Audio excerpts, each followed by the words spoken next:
Bermacam upaya masyarakat dalam memenuhi kebutuhan. Salah satunya warga Nglambangan Jatimulyo. Ia memilih bisnis berbeda. Ia melakukan jual beli sirih untuk dikirim ke Surabaya. Dalam memenuhi kebutuhan, salah satu warga Nglambangan Jatimulyo memilih berbisnis sirih kering. Ia membeli sirih dalam keadaan basah kemudian menjual dalam keadaan kering.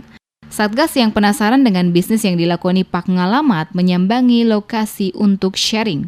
Dalam perbincangannya ia mengaku baru 2 minggu menggeluti bisnis penjualan daun sirih kering. Namun prospeknya dinilai cukup menguntungkan.